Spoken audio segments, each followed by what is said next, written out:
This is my review of the TAPS rifle and pistol class I took in April of 2018 in Amherst, Ohio.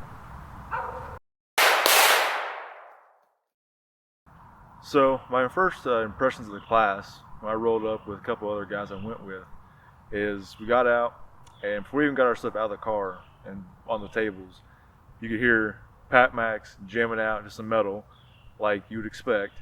So if you ever seen him on Instagram or any of his social media shit, you'll know that persona, like that image he has, that is him. Period. Like you'll see that at the class you go to of his, very much the same. So if you've seen him on there, you're gonna expect the same shit at the class.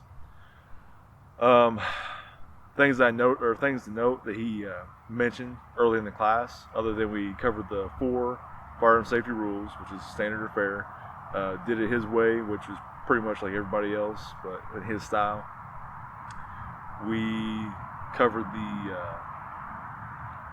the way his class is supposed to run. So he emphasized heavily that his class is a performance-based class, at least the TAPS class. That's what I took. The TAPS class is a performance-based, not outcome-based. Meaning, he's not looking for you to get to an end result. He's looking for you to improve on where you're at. So very, very different his approach, and he made that very, very clear from the start. So that kind of set the tone for the whole class. So some key points from the class itself. It's a 2-day class, keep in mind. Thing I took away from the class that kind of stuck with me. He was very much a proponent of knowing the condition of your weapon at all times.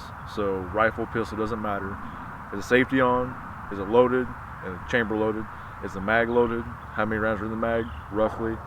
Knowing what you got going on before you actually get it to a drill. Knowing the status of your gun, so that way you don't have a unforeseen issue pop up. So press checks were something he did not shy away from at all. He also was a big fan of having us mentally run through the drill, like a mental dry run of the actual drill itself. Because in this class there's many different drills we did, and they weren't your shot, reload, shot, or typical drills you see.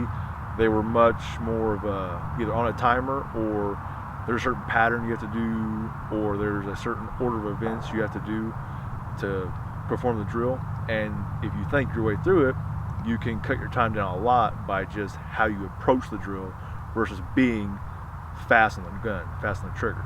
So that was pretty cool. So one thing that Pat Mack made very clear that he did not like was training past diminished returns. In his mind, if you're training past diminished returns, you're not getting the most out of your training. So train to your point of failure, and then cut it off, so you're not wasting your time, wasting your money with your ammo, wasting whatever energy you have. Make sure your training counts, and make sure it's focused. The way Pat Mack taught this class, this is a 20-man class, about 20 people total.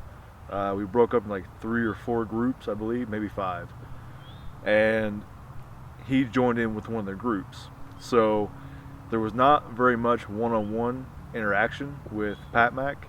He was much more watching the class as a whole, picking up things that guys were doing right or doing wrong. We would break, and he would do his little instructional block and talk about the good or the bad, and then go into the next section of what we were going to do after that. The instructional blocks themselves were very much his pace, like I said, you see him on Instagram, that kind of pace, and they were very, very short. And I don't mean short as in rushed, or short as in not enough time to cover everything adequately. They were just not lengthy, so that way no one lost attention and everybody was focused and ready to move. The momentum of the class never stopped, so it was very much a good pace the whole time. There was never really a lull that you weren't doing something. Besides loading mags, it was pretty much your only downtime other than lunch. And this class was a drill collecting class, in my opinion. So he would go through certain things to kind of refine what you were doing, or at least the majority of the class. And if you ever had a question you asked him, he would definitely address it. So he was really good about that. But the class as a whole was really, really good for anybody who's looking to pick up a bunch of new drills. So drills that you probably don't normally do unless you watch him and follow him and mimic what he does. There's a bunch of drills that we did that I had never done myself, so that was pretty cool to kind of take those away from the class. And this was a rifle and pistol class, so the drills we did here may differ for a dedicated rifle or dedicated pistol class. That could depend on the length of the class, how many days, or if it's one or the other, and where the class may be held. So, final thoughts on the class. I would not recommend this to anybody who's new to shooting, who hasn't gone through some like basics or some fundamentals of just the mechanics of firing and doing drills. So ready ups, reloads, moving with a gun, that kind of thing. I would say get some other training first, some rifle 1, rifle 2, pistol 1, pistol 2, something of that nature before you go here, because then when you go to this class you'll get a lot more out of it.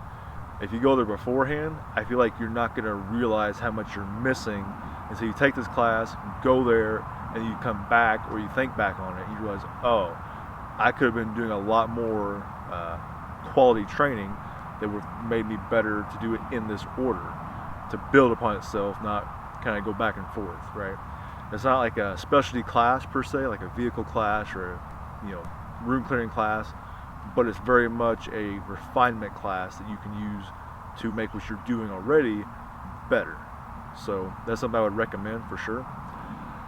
The other classes he has, he's kind of known for his combat fitness classes or his more athletic based classes. I would be more interested in one of those, I believe. I like the class well enough, especially once I really thought about what it was trying to do after he explained it. But I think one of his combat fitness classes would be better, or at least I would have enjoyed it more myself. And some of the guys I went with were kind of in that same boat. They really would rather have taken that in hindsight.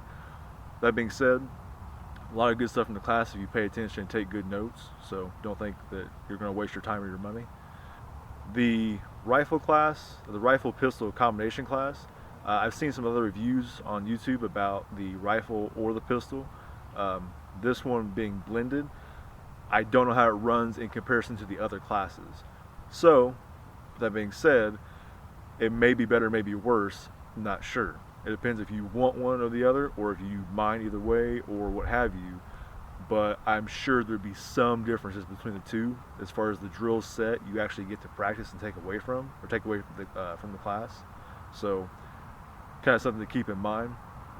However, at the end of it was a good class. There was definitely good stuff in the class. I would, doing it over again, I would probably go for one of his other types of classes.